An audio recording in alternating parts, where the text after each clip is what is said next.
Só quem já viveu ou vive um relacionamento afetivo sabe que a convivência diária não é fácil e em algum momento os conflitos aparecem. Por vários motivos: religião, ter ou não ter filhos, sobre a divisão das contas da casa, por pequenos hábitos do companheiro que passam a incomodar e por aí vai.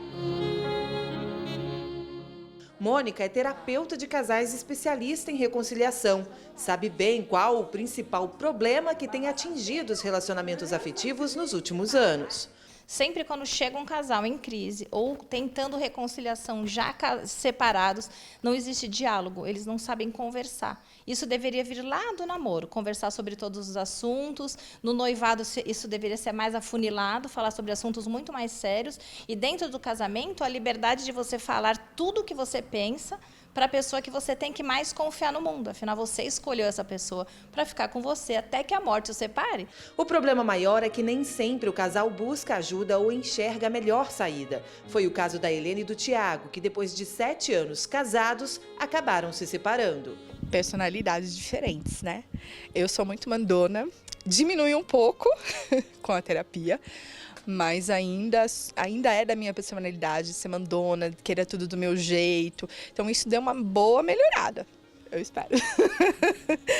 Muitos casais fizeram como a Helena e o Tiago, escolheram a separação, principalmente lá no início da pandemia, quando a convivência ficou ainda mais intensa, imposta por um home office ou desemprego, por exemplo. Separação que, na maioria das vezes, é muito difícil para as duas partes, independentemente de quem tomou a decisão. Foi muito sofrido porque eu tenho o hábito de ficar com os meus filhos, então programas de família, essas coisas assim, a gente sente falta, né?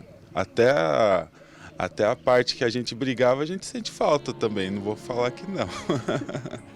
Saudade de uma rotina e de pessoas que faziam parte dela. Foi isso que fez tudo mudar na vida do Tiago e da Helena. Posturas, comportamentos, mas não foi de uma hora para outra. Eles demoraram 6 meses para reatarem o casamento e afirmam que só voltaram porque procuraram ajuda, a terapia de casal. O diálogo mesmo, que é uma coisa rotineira que a gente acaba perdendo com o tempo, vai estreitando os laços também, a questão da família.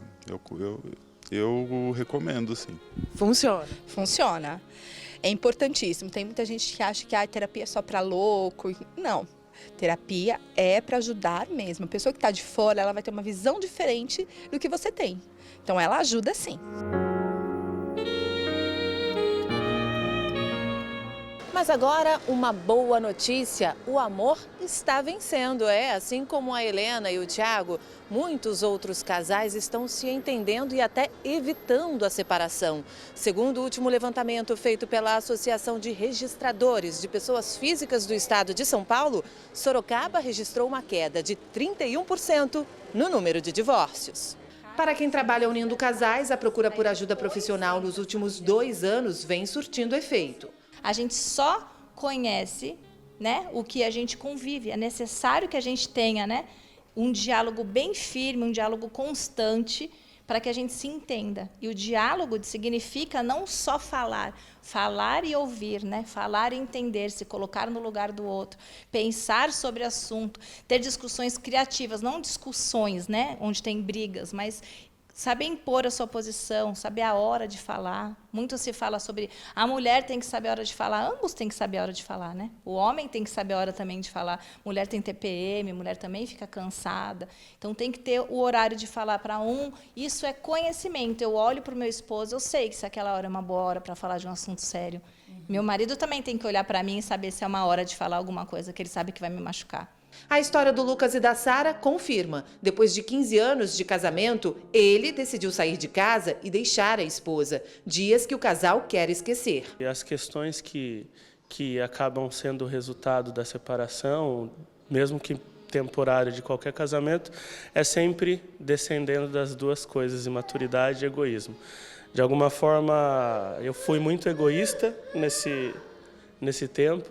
Eu também acabei pensando muito em mim, acabei não levando em consideração toda a questão da promessa matrimonial e de tudo que eu tinha vivido junto com ela e acabei tendo alguns comportamentos egoístas e tudo mais. A Sara não esconde, lutou para ter o marido de volta e hoje ter essa família linda com 3 filhos. Ele entrou, na questão de que não estava satisfeito, não estava bom para ele, fruto de imaturidade e egoísmo, e ele resolveu, de fato, sair de casa. Foi quando ele saiu. Então, nunca foi um consenso final de conversa e chegou, de fato, à separação em si. Foi separação de casas. Depois de tudo que passaram, os dois se uniram, não só como casal, mas também na profissão. Hoje, ajudam casais em seus relacionamentos como psicoterapeutas. Hoje o nosso trabalho ele é totalmente focado na reconstrução matrimonial e na reconciliação também, principalmente por entender que a volta é difícil, voltar para casa é muito difícil, mas depois que eu estou dentro de casa, que é o processo de reconstrução matrimonial, é um processo mais delicado ainda, um pouco mais difícil. Com certeza, se a gente tivesse buscado terapia, teria quebrado menos a cara do que a gente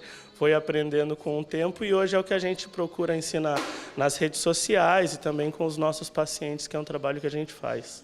Mas o ideal mesmo é formar um casal que nunca pense em separação. Não por aceitar todos os problemas e abaixar a cabeça um para o outro, mas por superar os problemas juntos. Se nós tivéssemos recorrido à conduta terapeuta, não teríamos quebrado tanta cara durante 1 ano e meio. E é bom, né? É gostoso, a gente tem bons resultados, tanto de pacientes, esposas que têm o marido fora de casa e tenta reconstruir esse casamento, e o testemunho procede ao argumento. Como eu passei por isso, a gente passamos por situações reais dentro do casamento, então é válido porque a gente acaba, né, diante da conduta terapêutica, sabendo que o casamento depende mesmo de um e do outro, né? Então, agora é muito melhor, né, essa questão, pelo fato do que a gente já passou. A gente sabe que tem que ter uma conduta terapêutica. Se não tiver, não tem como fluir, não fica mais difícil.